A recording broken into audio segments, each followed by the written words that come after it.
Hey friend, welcome back to the Sage Audio channel. Today I'm going to be showing you a mix trick that you can use to help separate instrument groups in your mix. It's going to save you a lot of time. It's going to be really helpful. Essentially, if you have two things that sound too similar to one another, they can kind of blend in a way that doesn't really work. So what I'm going to show you is a way to match EQs and then to take that matching and to inverse it so that you can create two very distinct tracks. So stick around for the full video. I think you're going to enjoy it. But before we get into it, if you're an artist or an engineer and you have a mix that you need mastered, you can send it to us at sageaudio.com. We'll master it for you and send you a free mastered sample in return.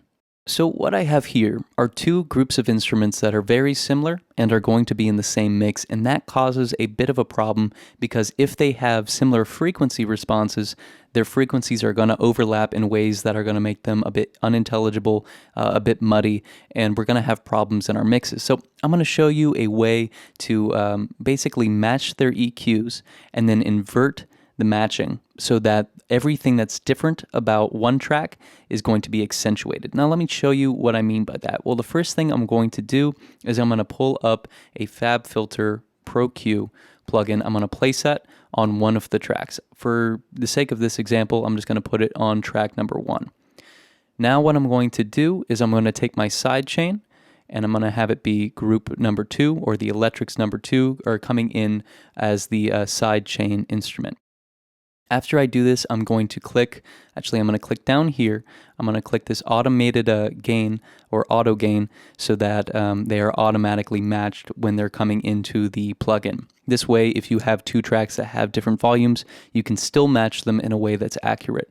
Now let me take a look at this analyzer section here. I'm going to go to EQ match, and then I'm going to change the reference to the sidechain. Now, what I'm going to do now is just play the two tracks at the same time, and the FabFilter Pro Q is going to take care of the rest for me.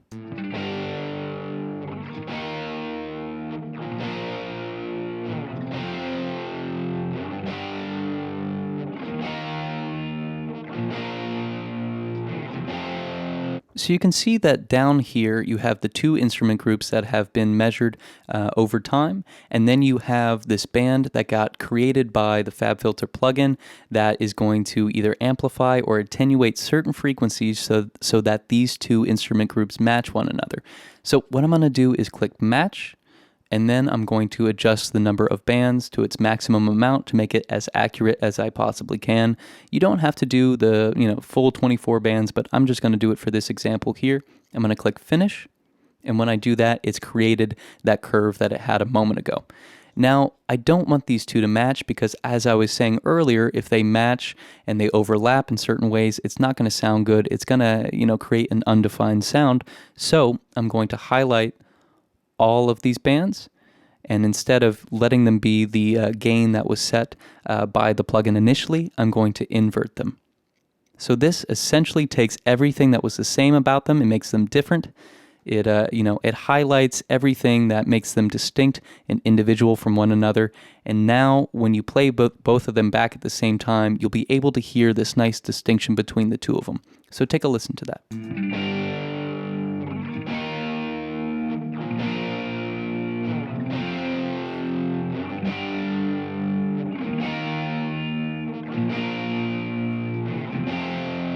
You can definitely hear some of this high end that's coming out of this electric guitar here now,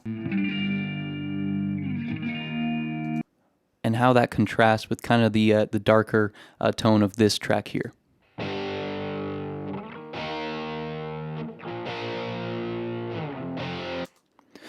Let's listen to these two tracks again, but without this plugin on so that you can hear what it sounded like when they were overlapping and interfering with one another.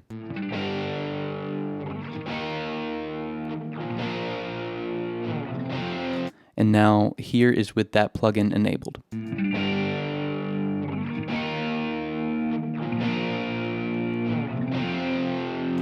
So, of course, you can make this as intense as you want. I kind of did it in a little bit more of a subtle way, but use this in any way that you see fit and that you feel matches your mix. Now, before we end this video, if you've been working on a mix and you don't necessarily know what the next step is, send us that mix at sageaudio.com. We'll master it for you, and we can send you a free mastered sample in return. So we hope you enjoyed this video. If you didn't, you can dislike it, but if you did enjoy it, please like it. Also, you could subscribe to the channel. That would be awesome. There's also a comment section where you can leave any suggestions or thoughts or questions that you have. And then lastly, again, if you're an artist or an engineer, you can send us one of your mixes at sageaudio.com. We'll master it for you and send you a free sample. Thank you so much for watching. We will see you in the next video.